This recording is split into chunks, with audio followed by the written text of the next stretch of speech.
This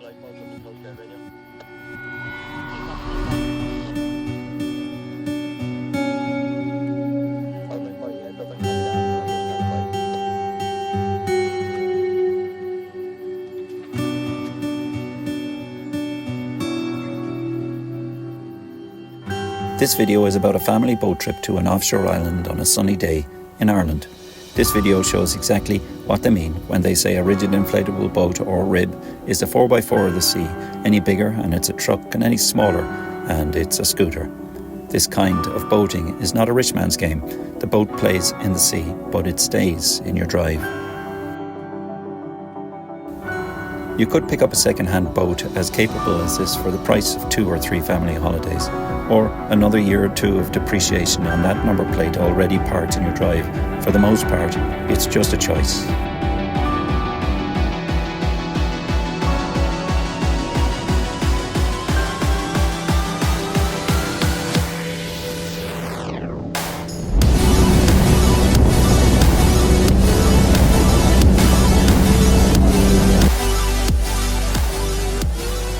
The last time I had this boat out was January. What a blast that was, but it was tough, while it is now easy. The excuses now lie dead on the couch, and it's time. Time for a few fixes. Old fuel out, new fuel in. If fuel does not last, let it not last ashore. Some of the fittings have also loosened since assembly, so a quick round of the ratchet was in order. I only have one battery at the moment, so I was pleased with how it holds voltage after a few months sitting out here in the cold. I fitted a manual trailer valley for help with my limited parking space. I also finally got my radio registered, and with that, of course, the rib had to be named. I went to sea when I was 17, and I served a decade in the Merchant Navy, and during that time I took these photos, and in the background of these photos is my old ship called the Ernest Shackleton.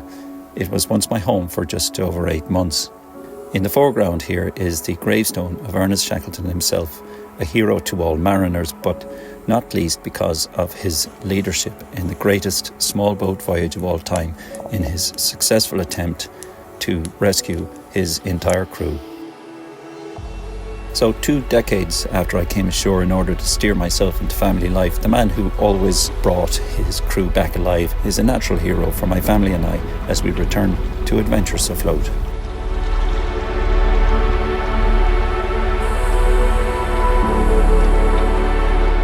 My trailer seems to turn a lot of heads. I'm not sure if it's out of curiosity or it's aesthetics. I've ended up with an odd mix of bunks and roller guides. It was sold to me just with bunks because I wanted an aluminium hull, and they can end up being deformed by the rollers if you plan a lot of road miles, which I do. But where I usually launch has very strong currents across the trailer, so I fitted these guide poles and the guide wheels myself to lead the boat onto the bunks. It's unusual, but it works, and when I hit the roads west, I'll not be flinching over every bump I find in the road. In a heavier boat, this would be difficult, but this hull is only 400 kilograms. I wanted light for beach handling, but it's handy here too.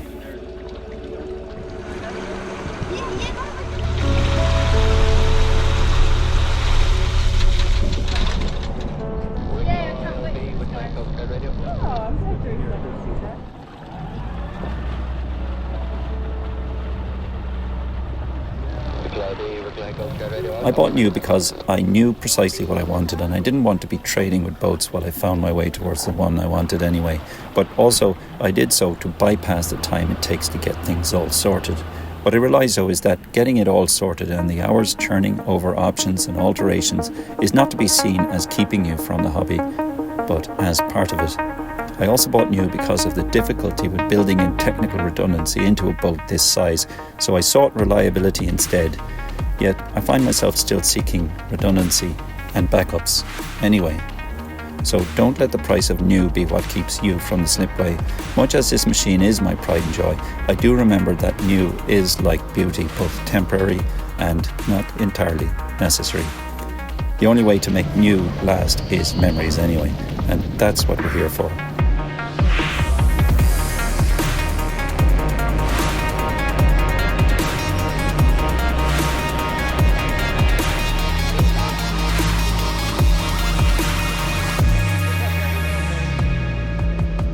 Whatever your price point, the point is to get going. The only indispensable accessories are knowledge and caution, and the redundancy for each of which lies within the other. Yeah, I didn't hit those boys. Yeah, you got around it, didn't you? We live in the internet age. Knowledge is free to those who seek it. Its returns are too.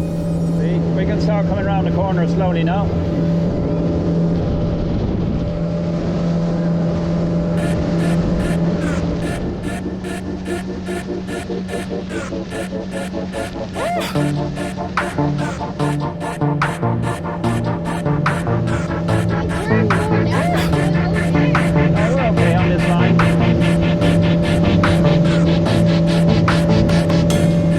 Watching here, yeah? 10 meters, I think we're okay.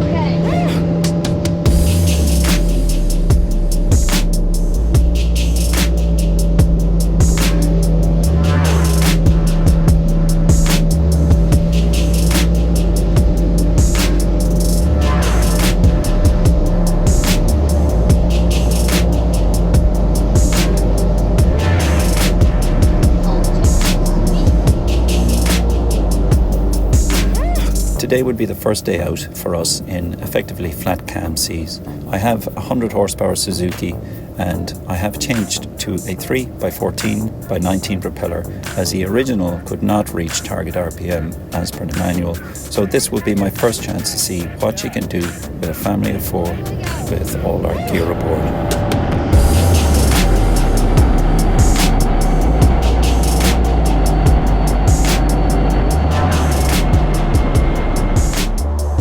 On the way up the coast, we called into a little harbour called Shenick. I used to do a bit of sea kayaking along the coast here, and the rocks here left their mark. I wanted to show the kids. So the fastest I saw heading north was 31.6, pushing about a knot and a half of current. Looking at the RPM, if I move people around the boat, I'd get that over 6,000. So there is a little more in it, but I'm happy with that.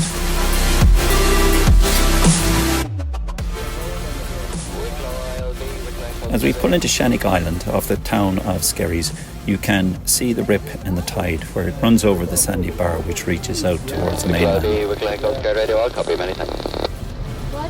that road? Lifeboat coming. That's the lifeboat. Yeah. What are they saying? See how shallow you can see the bottom all of a sudden? Ready? Oh yeah, you can. Oh god. So you can walk out here on a spring tide. Leave that. Yeah, it's not even a meter deep. Sorry, it's not even 2 meters deep. Yeah. Me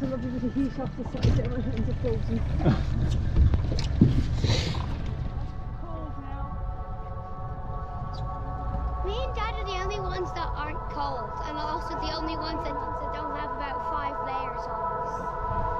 You can see the bottom. Yeah. And then we could put the anchor and pull us off. Coming in. Huh? Yeah, we might do. Well, it's just, it's not sharp rocks here, it's just like all around. Yeah, I'm just thinking of dropping the anchor before I come in so I can haul off later, you know. You might think that's a huge anchor for this boat. My first ship had a 17-ton anchor, so I may struggle to meet you on perspective here. However, in my defence, I've been building up in size of anchors and length of chain until my anchors drag no more, and I've ended up here. A common principle of anchoring is that the anchor holds the cable, and the cable holds the boat, and the bite of the cable takes the break out of it, so that if it does break out and you begin to drag, you simply pay out more cable, and then it holds better. My trouble is I intend to use anchors for beach landings where you cannot pay out more if you drag, because then the game is lost and you're already on the beach. The first indication of your anchor being too small will then be your boat on its side in the surf. So for me, too big and too much cable is just right.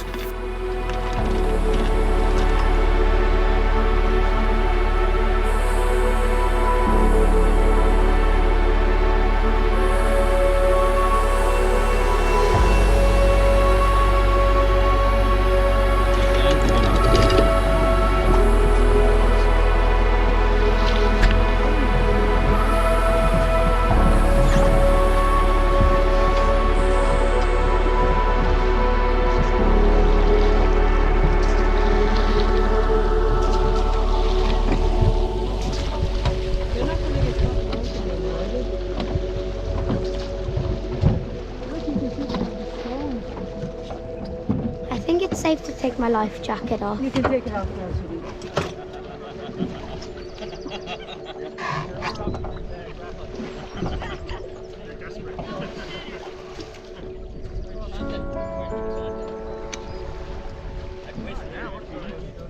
This beach is sandy at low water and at high water, but in the middle is a band of stones, which I didn't want the hull to be bouncing on.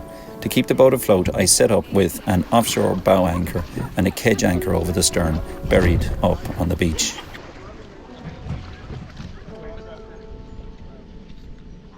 At first I thought it would have been more fortunate to have this beach to ourselves, but I was wrong. These iconic curraghs are just so beautiful, formed by the demands of Irish West Coast island life. Capable, fast and highly evolved, traditionally made of leather or tarred canvas over a light wood structure. I believe this one is fiberglass, but her true and original traditional lines are just right to my eye. Beautiful. I took a stroll up to the Martello Tower. These were built by the British to fend off the French because we kept inviting them over, and the Brits knew it wasn't good baguettes we were after.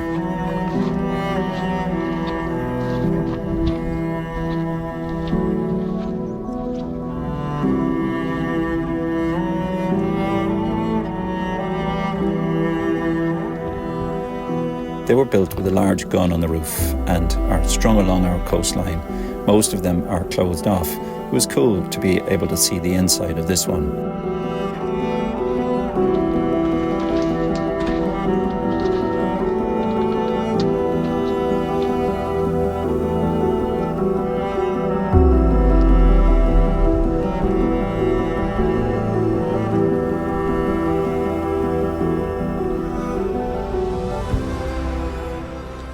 As I came back down, watching the curraghs pulling off the beach confused a sense of age and time. It was like a little chink in time, with mostly my own boat betraying the truth of the present.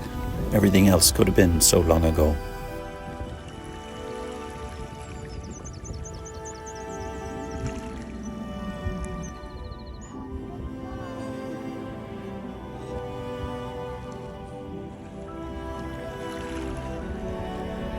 And then they were gone, only us again. I can't help but loving that feeling, even though I don't want it all the time. Village life is a wonderful thing, but the prize of finding your own little Garden of Eden right next to a million other people who are too busy missing it just lets you convince yourself you have beat the odds for a moment. And in that moment, there is something that wobbles precariously between peace and glee, and I'm happy to take either.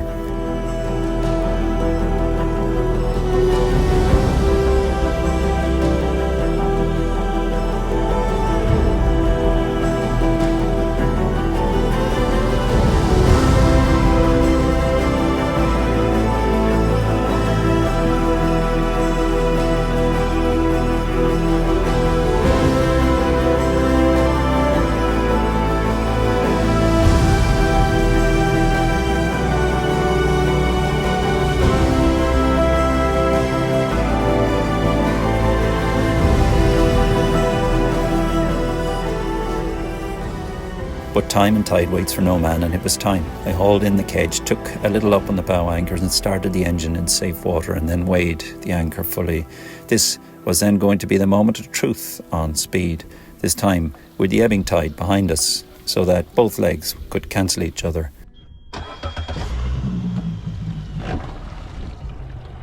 How many miles per hour does this thing go? Well, we got to 32.5 there on the way out. That's 30. knots, which would be about 40 miles an hour, I suppose. How long is that tank? Oh my god!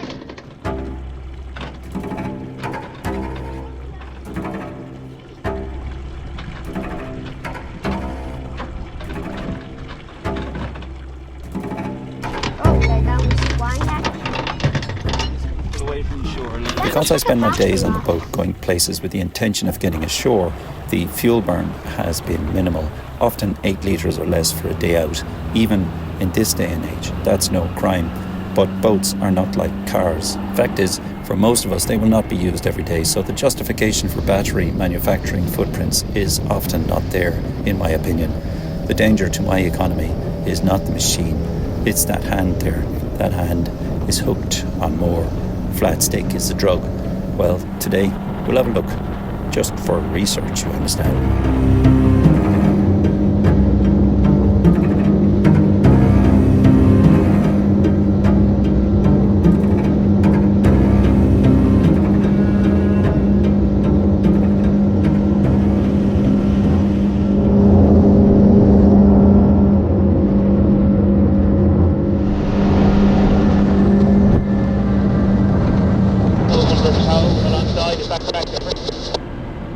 Yeah, we had it under tow.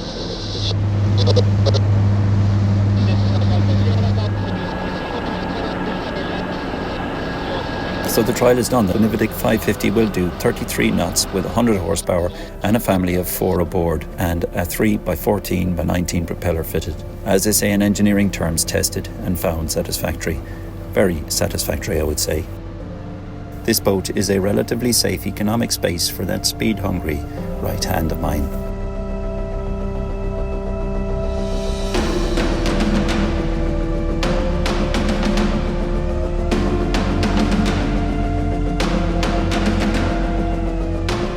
As we made our way up the channel, the mooring boys heckled us with warnings of how much tide would be running across the trailer on the slipway ahead. But we got home without a scratch. Well, without a new scratch. It's important to get that first scratch done so that you can start attaching memories to every scratch. We made good memories today, and I continued learning and pushing back against the barriers that lie between most of us who reside ashore and our huge network of offshore Irish islands that just sit there on our lazier horizons, quietly daring us not to just go out and explore.